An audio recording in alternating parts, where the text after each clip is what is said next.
There is a record filed somewhere in the archives of the United States Navy, stamped with a date in December 1945, that lists the cause of one of its worst peacetime losses as simply cause unknown.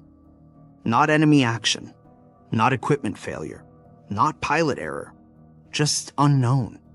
5 aircraft, 14 men, and a silence that has never fully been explained. Fort Lauderdale Naval Air Station on the morning of December 5, 1945 looked like any other base in the weeks following the end of the war. The runways were busy but routine. Men moved between hangars with the quiet efficiency of a military that had survived something enormous and was now trying to remember how to be ordinary again. The war was over. The danger, most believed, had passed with it. Navigation problem number 1 was a routine training drill. 5 aircraft were to fly east over the water, release practice items near the assigned zone, then change course to head north before turning west to return to the shore. This was a straightforward, frequently used route flown many times by various crews who always returned safely. The 5 planes were assigned to Flight 19. Their combined crew numbered 14 men, most of them students still building hours toward their naval aviator qualifications. The flight instructor leading the mission was Lieutenant Charles Carroll Taylor, a veteran pilot with more than 2,500 hours of flight time. He had experience. He had credentials. He had flown in combat. There was no reason, on paper, to expect anything other than a quiet afternoon exercise, followed by a routine landing before sundown. Taylor arrived at the briefing room that morning with a small complication. He asked another instructor to take his place, offering no detailed explanation beyond a vague unease. The request was noted. It was denied. Taylor accepted the assignment without further objection and walked to his aircraft. Whatever hesitation he had felt, he left it on the ground. The flight departed at approximately 2:10 in the afternoon. The weather over the base was clear and the early legs of the mission passed without recorded incident. The planes reached the target area, completed their bombing run, and turned north as the exercise required. At that point, everything that should have been simple began, quietly and without drama, to come apart. The first radio transmission that signaled something wrong came at around 3:40 in the afternoon. Taylor contacted the control tower at Fort Lauderdale and reported that his compasses were not working correctly. Both of them, the magnetic compass and the gyroscopic compass, were giving him readings he did not trust. He told the tower he believed the flight was somewhere over the Florida Keys, a chain of islands stretching southwest of the mainland. The tower noted the report. The Keys were far from where Flight 19 should have been at that stage of the exercise. What investigators would later reconstruct, carefully and with access to all recorded transmissions, was that Flight 19 was almost certainly not over the Keys at all. The evidence suggests the planes were over the Atlantic, northeast of the Bahamas, likely having overshot their westward turn or having turned too early in the wrong direction. Taylor's certainty that he was southwest of Florida when he was probably east of it meant that every correction he made to find land was pushing the flight further out to sea. The people in the other 4 planes were observing. Some of them had their own equipment. One of the student pilots, Corporal Mario Caceres, told other crew members over the intercom that he believed they should fly west and that doing so would bring them home. He was not in charge of the flight. Taylor was. And Taylor, experienced and certain in the way that experienced people sometimes become when they are wrong, continued to guide the flight on courses that the evidence suggests were taking them away from Florida rather than toward it. By 4:45 in the afternoon, the sun was lowering and the fuel gauges were falling. Taylor made contact with a naval air station at Dinner Key and with another station at Opelika, requesting radio assistance to get a bearing on his position. The stations attempted to comply. Radio triangulation was a known and workable technique. But the transmissions were intermittent and broken by interference, and Taylor's own radio required him to switch frequencies in ways that interrupted the fixes the ground stations were trying to establish. Each time they got close to locking his position, the signal shifted or faded. A senior flight instructor at Fort Lauderdale, Lieutenant Robert Cox, had been flying nearby and picked up Taylor's transmissions. He made contact and asked Taylor directly where he was. Taylor's response was recorded. He said he was not certain of his position and that he believed he was somewhere over the Florida Keys, but that nothing looked familiar. Cox told him to fly north and east toward the sun if he was over the Keys. Taylor acknowledged. Whether the planes turned in the direction Cox described, or whether Taylor continued on his own heading, is not entirely clear from what followed. The light was fading. The transmissions were becoming harder to read, broken by static and distance, and the increasing desperation of men who understood, without needing to say it directly, that they were running out of time and fuel simultaneously. At one point, Taylor told the flight to stay together. Whatever happened, they would go down together. It was not a dramatic declaration. It was a practical one. A pilot alone in the dark over open water, with no fuel and no landmarks, has a better chance of being found if 5 planes hit the water in roughly the same place. By 5:50 in the evening, Fort Lauderdale lost reliable contact with Flight 19. The last partial transmission received was fragmentary, a voice, believed to be Taylor's, giving a heading. After that, there was static. After the static, there was nothing. Somewhere out over the Atlantic, in water that was dark and deep and gave nothing back, 5 aircraft and 14 men came down. No distress flares were reported. No wreckage was spotted that night by any of the vessels or aircraft that immediately began searching the area. The search that was launched was not small. The Navy mobilized quickly, aware that daylight was gone, but unwilling to wait until morning. Among the aircraft sent out was a Martin TBM Mariner flying boat, a large, capable search and rescue aircraft with a crew of 13 men. It departed Banana River Naval Air Station at 7:27 in the evening, heading for the last known search area. It was given a standard check-in schedule. It made its first check-in. It did not make its second. A merchant vessel in the area reported seeing an explosion in the sky at approximately the time and location where the Mariner would have been flying. A brief flash, a fire on the water. Then nothing. The Mariners were known, among the men who flew them, to have a particular vulnerability. They carried a large fuel load, and the fuel vapors that accumulated in the bilges of the hull could be ignited by the smallest spark. The aircraft had earned a nickname. Some of the men called them the flying gas tanks. Whether that was what happened on the night of December 5 has never been confirmed, because like everything else connected to that evening, no substantial wreckage was ever recovered. The search that followed in the days after December 5 was one of the largest ever mounted in the Atlantic at that time. More than 300 vessels and aircraft were committed to covering the area where Flight 19 was believed to have gone down. They searched for days. They searched in grid patterns, methodically, the way the Navy knew how to search.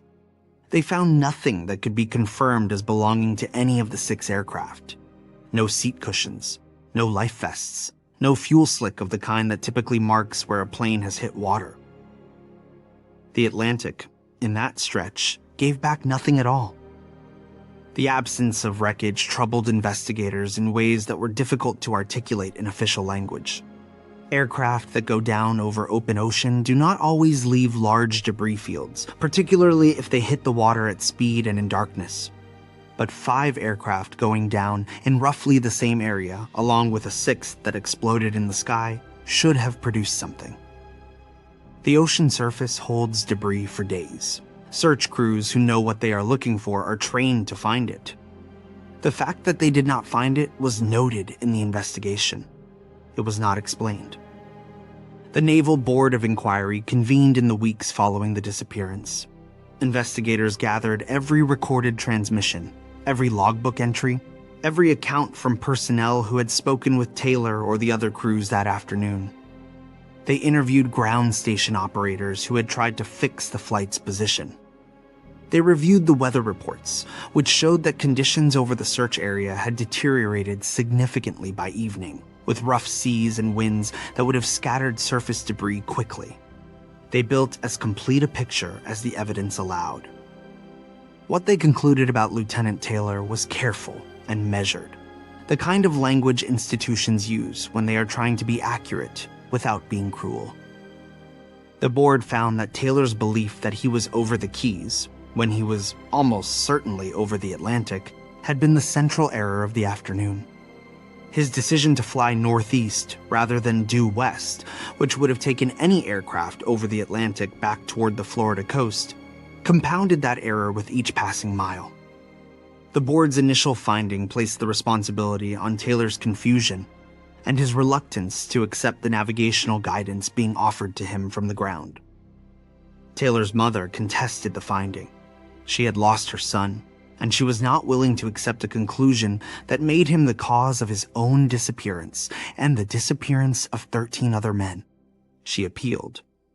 The Navy, in a revision that reflected both institutional compassion and genuine uncertainty about what could truly be proven, amended the finding. The final official cause was changed to reasons unknown. It was a phrase that satisfied almost no one, but it was honest in the way that only truly unresolved things can be honest. The men who had been flying with Taylor that afternoon were not experienced navigators.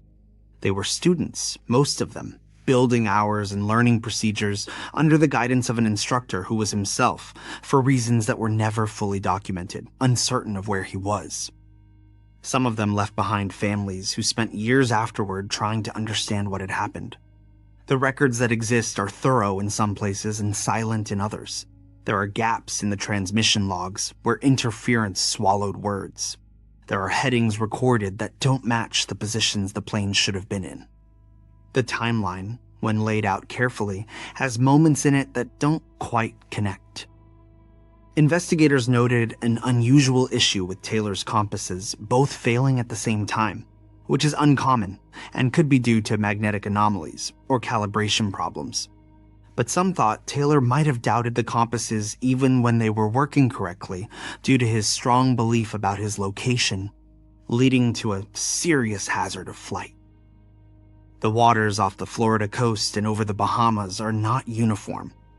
The Gulf Stream moves through the area in a powerful current that runs northward, and it does so with enough force to carry surface debris significant distances in a short period of time.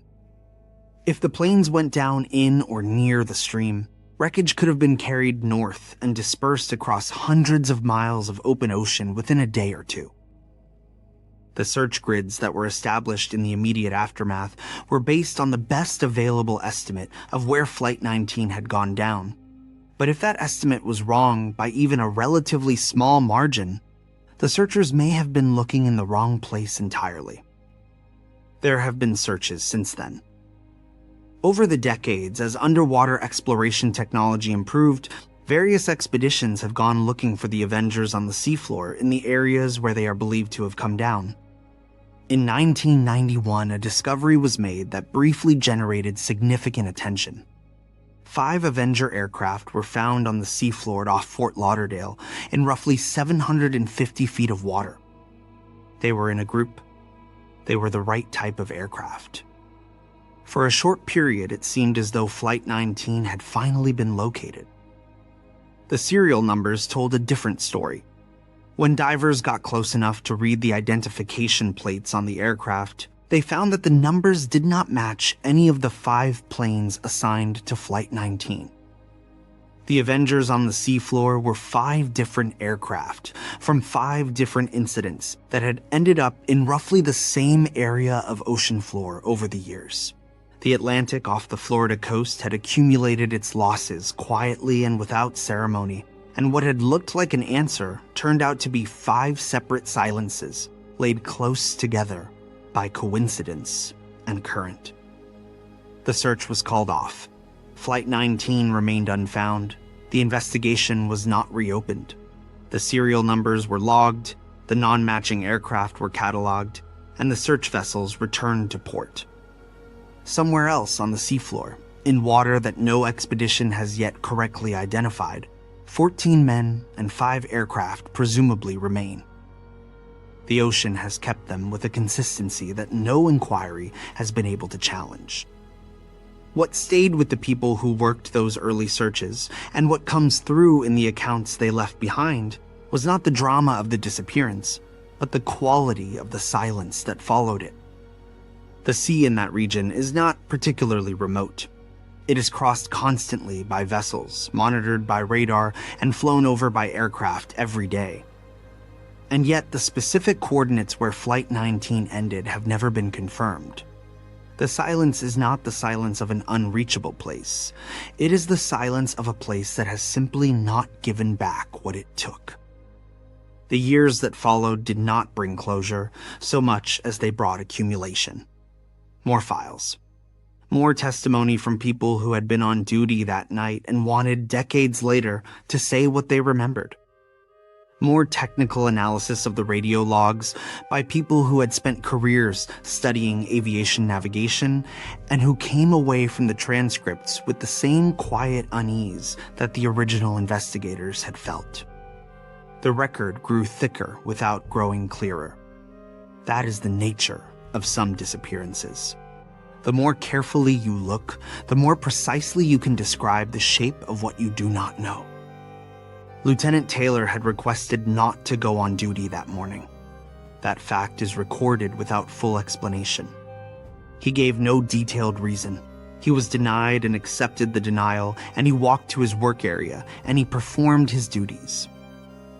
What he experienced during those final hours over the water as daylight faded and resources decreased, and the shore he believed was to his west did not appear, is not recorded. The communications that survive are procedural. They are the language of a man trying to solve a problem, not the language of a man expressing what the problem felt like from the inside. Whatever he understood about his situation in those last minutes, he kept to himself. The 14 men who did not come home that evening left behind the ordinary evidence of lives interrupted. Photographs. Letters that had been written but not yet sent.